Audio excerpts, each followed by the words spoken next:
በስመ አብ ወወልድ ወመንፈስ ቅዱስ አሐዱ አምላክ አሜን። መንፈሳዊ ድኻም መበገሲውን መፍትሄውን ብብፁዕ ወቅዱስ አቡነ ሽኖዳ ሳልሳይ ፓትርያርክ ናይ ግብጽ ኦርቶዶክስ ተዋሕዶ ቤተክርስቲያን ትርጉም በማህበር መድኃኔ ዓለም ኦርቶዶክስ ተዋሕዶ ቤተክርስቲያን ኤርትራ ኣብ ካርዲፍ። መንፈሳዊ ድኽመት ወይ ናይ መንፈስ ምዝሓል ናይ መንፈስ ምዝሓል ማለት አቀዲሙ ካብ ዝነበረና መንፈሳዊ ስምዒት ድልየት እናነከና ወይ እናደኸምና መኻድ ማለት እዩ። መጽሓፍ ቅዱስ ግና ብመንፈስ ዝተቃጸልና ክንከውን ንምትጋህ ኣይትተሃከዩ፣ ብመንፈስ ተቃጸሉ፣ እግዚአብሔር አገልግሉ ሮሜ 12:11 ብምባል ይመዕደና። ኣብ በዓል ጴንጤቆስጤ መንፈስ ቅዱስ እተመቃቀለ ልሳን ሓዊ ብዝመስል ከም ዝወረደ ተገሊጹ ኣሎ። ግብረ ሐዋርያት ምዕራፍ 2:3 እግዚአብሔር ኣብ ጎቦ ሲና ንሊቀ ነቢያት ሙሴ ዝተገልጸሉ ኣብ ልዕሊ ቆጥቋጥ ብዝነድድ ኣምሳል ሓዊ እዩ። ዘጸአት ምዕራፍ 3:2 ከምኡውን ኣብ ካልእ ቦታ ኣምላኽና ብሓቂ ዝባልዕ ሓዊ እዩ ዕብራውያን 12:29 ዝብል ነንብብ። እምበኣር ናይ እግዚአብሔር መንፈስ ዘለዎ ሰብ ኩሉ ብመንፈስ ተቃጸለ ክኸውን ኣለዎ። እዚ መንፈስ ምቅጻል ዝገልጽ እቲ መንፈሳዊ ሰብ ብዘርእዮ ፍቕሪ፣ ጸሎት፣ ኣምልኾትን ኣገልግሎትን እዩ። ጽኑዕ ክርስቲያን ህይወቱ ብመንፈስ ቅዱስ ዝተቃነየ እዩ። ናቱ መንፈሳዊ ህይወት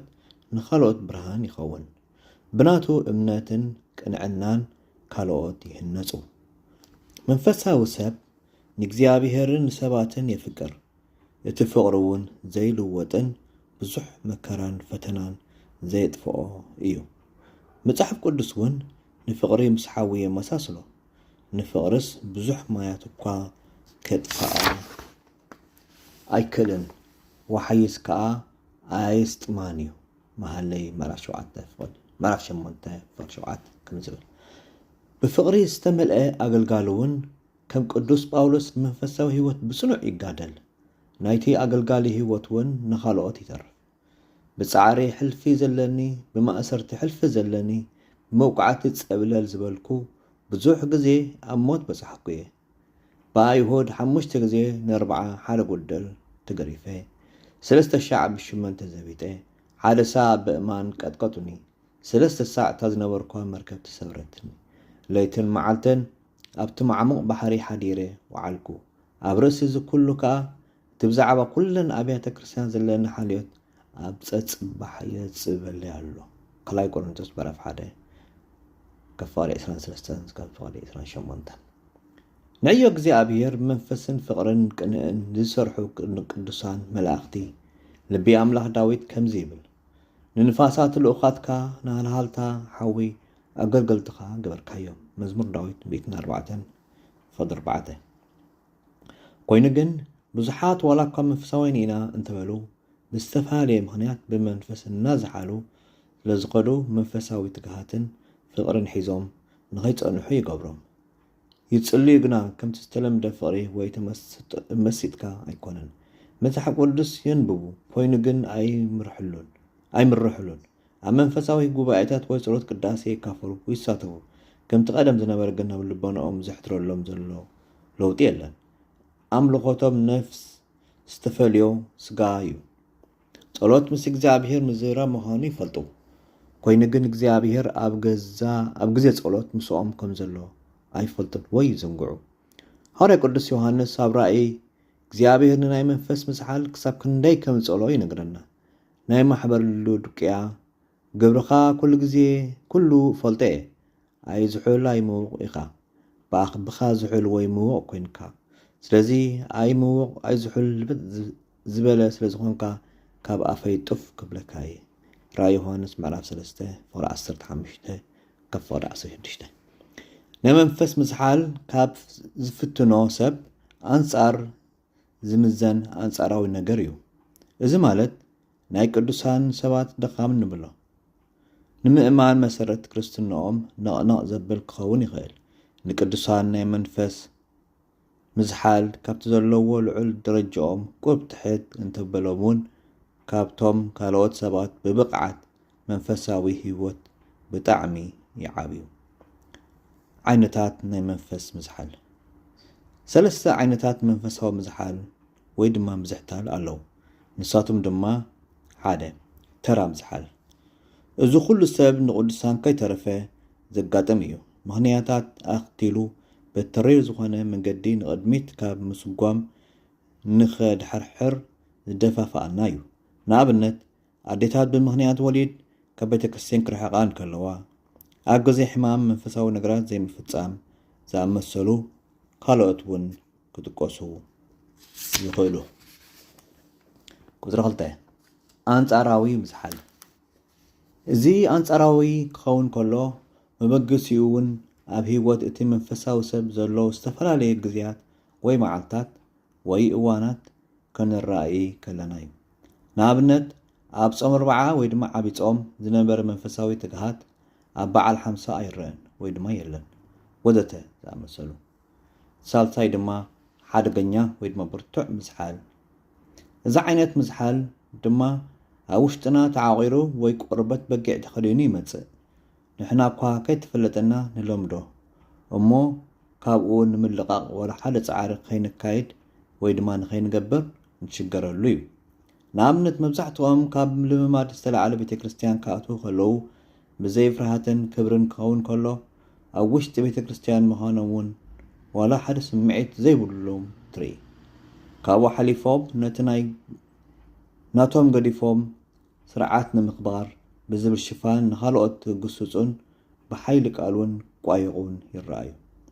بتحقدقن يام بزحال زقات أمساب نتمنفساو هيواتو انت مرمرو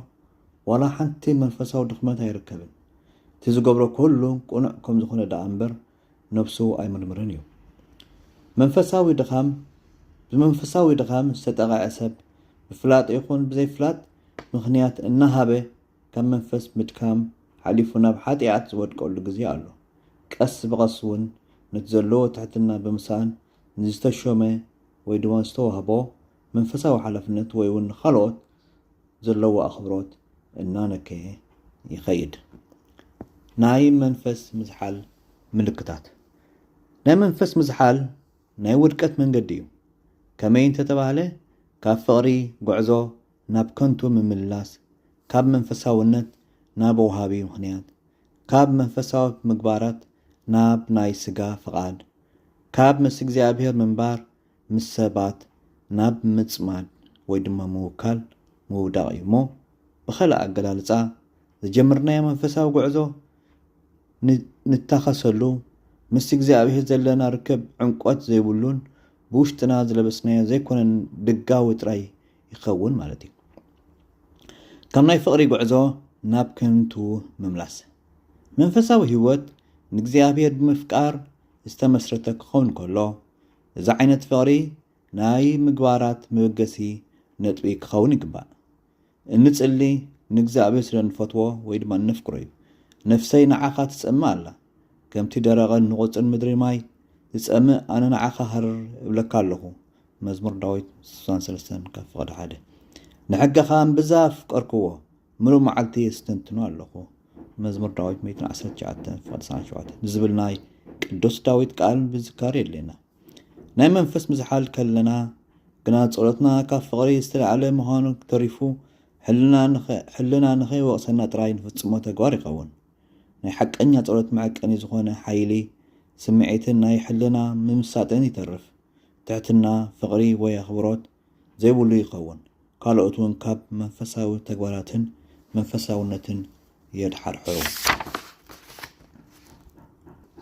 عبزق زيزين مسحف قدس ننببو المستوعال بعمقوت بمحساوي اب هيوتنا كنسرحلو زي كونه ويتصمي قالك زي ابيهر بمحدار زي كونه كم لمود تقوارينا ننببو قدس داود قنا كمزي بستفليه كابزي بستفليه كم تبزح مركو زمارخ زحقوسو بقالكا حقوس اللغو مزمور داويت 119 فقدي 260 قلت بمبال نقال እግዚአብሔር ከመይ ዝበለ ግምት ክንህቦኩም ዝግባአና ይነግረና ምናልባት መንፈሳዊ ህይወት ክንጀምር ከለና ንእግዚአብሔር ፍቅሪ ነይሩና ክኸውን ይኽእል ግና ኣይደፋናሉን ንምንታይ ሓደ እዛ ዓይነት ድኽመት ወይ ድማ ስንፍና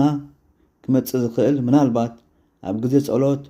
ኣብ ክንዲ ባእን ከዓድዎ ሕልና ወይ ድማ ብተመስጦ ኣብ በዝሒ ስለ ንጸገት ክኸውን ይኽእል እዩ ጸሎት ከነብጽሕ እንከለና ንዓና ዝስሕበና ክንደይ ምዕራፍ ከም ዝደገምና ዳ እምበር ነቲ ጸሎት ብኸመይ ከም ዝወዳእናዮ ኣይኮነን ብትእዛዝ ኣብ ዝተዛዘመ ናይ ምዕራፋት ቁጽሪ ምስ በጻሕና ይኣኽለኒ ንብል እግዚኣብሔር ጸሎትናን ኣምልኾትናን ተሓጒሱ ድዩ ዝብል ሕቶ ግና ኣይነስተውህሎን ከምዛ ዓይነት ኣታሓዛ ንዘለና ቅዱስ ማር ይስሐቅ ከምዚ ምባል ይመኽረና ኣብ ቅድሚ እግዚኣብሔር ደው ኢለ ዘለኹ ቃላት ንምቕጻር ኣይኮነን ሐዋርያ ቅዱስ ጳውሎስ እውን ብዛዕባ እዚ ክዛረብ ከሎ ብዙሕ ቃላት ካብ ምዝራብ 5 ቃላት በኣእምሮ ምዝራብ ይፈቱ ቀዳማይ ቆሮንቶስ 11:19 ብዛሕ እንትና ግና ኣብ ብዝሒ ስለነተኩር ጸሎትና ብታህዋኽን ምስተውዓልን ዝጎደሎን ስለዝኸውን ረብሓ ኣይህልዎን ስለዚ ጸሎት ክጽለ ከም ዘለዎ ጥራይ ዝፍጸም እዚ ነቲ ግዴታኻ ምፍጻም ናብ ምዃን ይቕየር ምስ እግዚኣብሔር ብፍቕሪ ምዝራብ ብሓጎስ ዘይኮነ ዕላማ ናይ ሕጊ ምፍጻም ጥራይ ይኸውን ካብቲ ቁኑዕ ዕላማ ምውፃእ ድማ ናብ ምዝሓል ይመርሓና ጸሎትና እውን ወላ ሓደ ፍረ ከይሃለዎ ይፍጸም ብዙሓት ክርስቲያናት ንመዝሙር ዳዊት ይደግሙ መጀመርያ ክመሃሩ ከለዉ ብቓሎም ዘየጽንዕዎ ክኾኑ ይኽእሉ ክጽልዩ ከለዉ ግና ብተመስጦ ነይሩ ኮይኑ ግን ብልምዲ ወይ ድማ ብምድግጋም ብቓሎም ምስ ሓዝቦ ኣብ ዝጽልዩሉ ግዜ ካብ መጠን ላዕሊ ብምቕልጣፎም ዝተለዓለ ካብ ልሳኖ ወይ ድማ ኣፎም እንታይ ከም ዝወፅእን እንታይ ይብሉ ከም ዘለዎን ኣይፍለጡን ብታህዋኽን ቅልጣፈን ምስተውዓልን ይንኪ ከምኡ ውን መዝሙራት ናይ ጸሎት መንፈስ ዝተፈልዮም ተራ ሙዚቃ ኮይኖም ይተርፉ ከምዚ ዓይነት ናይ መንፈስ ምዝሓል ምስ ዘጓንፈና ወይ ዘጥቃዓና ነፍስና ከምቲ ተጋዊ ዝጽልዮ ጸሎት ወይ ከምቲ ብየማን ዝተሰቕለ ሽፍታ ሓንቲ ቃል እንተንዛረብ ጸሎትና ምስ እግዚኣብሔር ብልቢ ከም ንዛረብ ምኾነ ነይሩ ክንብል ይግባእ ናይ መንፈስ ምዝሓል እቲ ካልእ ሸነኹ ንሕልና ብምእካብ ርግእ ኢልካ ኣብ ክንዲ ምጽላይ ብታህዋኽ ወይ ድማ ብቕልጣፈ ምጽላይን ካብ ልቢ ብዝመንጨወ ካልኦት ቃላት ከይወሰኽና ሸምዲድና ብዝሓዝናዮ ጸሎት ጥራይ ዝውሰን እዩ ግና መዝሙራት ኮኑ ካልኦት ጸሎታት ክሳብ ክንደይ ዓመቕቲ እዮም ካብ ልቢ ተረዲእናዮም መንፈሳዊ መዛግብቲ እዮም ኣብ ልዕሊ እዞም ጸሎታት ካብ ልቢ ዝመንጨወ ብናትና ቃላት ዝግለጹ ኣብ ቅድሚ ጎይታ ከም ዝቆምና ሓሲብና ንእግዚኣብሔር ብፍጹም ተኣዛዝነትን ቅንዕናን ነቕርቦ ጸሎት ክንውስኸሎም ይግባእ ብብዝሕን ብዘይ ፍቕሪ ሕጊን ምፍጻም ጥራይ ካብ ዝብል ህይወትን ንኽንገድፍ ንፈተን ብምስትውዓልን ብዕምቆት ዘለዎ ስምዒትን ኮይና ብመንፈስ ምጽላይ ንፈተን ነዚ ኣብ ልዕሊ ካልኦት መንፈሳዊ ተግባራትና ተርጉሞ ጅምርቲ ክርስቲያናዊ ህይወት እንተኮይና ሓጺርን ተመሲጥናን ብዕምቆት ንጸልይ ብምቕጻል ብተመሳሳሊ ዕምቆት ተመስጦን ብብዝሒ ናይቲ ጸሎት ክንውስኽ ንፈተን እንተዘይተኻኢሉ ግና በቲ ሓጻር ጸሎት ንቐጽል ምክንያቱ ኣድላይን ካብ ምዝሓል መንፈስ ዘናግፈና ተመስጦ ሕልና እዩ ናይ መንፈስ ምዝሓል ካብ ጸሎት ካብ ምንባብ ካብ ምሕሳብ ካልእ መንፈሳዊ ተግባራትን ሓሊፉ ናብ ልቢ ብምእታው ንውሽጣዊ ስምዒትና ብምትንካፍ ብሓፈሻ ኣብ መንፈሳዊ ህይወትና ይጎዳእን ንኣገልግሎት ዘለና ድሌት ይንኪ ብቕንዕናን ብጣዕሳን ኣይንገብሮን ነቲ ዝነበረ ግብርን ርእስኻ ብምውቃስን ብንስሓ ህይወትን ክንመርሖ ዝጸናሕና መንፈሳዊ ህይወትና ቀስ በቐስ እናነከየ ይኸይድ ወስብሐት ለእግዚአብሔር ቀዳማይ ክፋል ኣብዚኣ ክንዛዝም ኢና ካብ ካልኣይ ክፋልና ናይ መንፈስ ምዝሓልን መበገሲኡን መፍትሒን ዝብል ኣርእስቲ ክንቀፅል ኢና እግዚኣብሔር ንሽዑ ሰባት ይበለና ስለዝሰማዕኹምኒ እግዚኣብሔር ብትኩረት ፀሎት ዝስማዕኩም ሰሰናዩ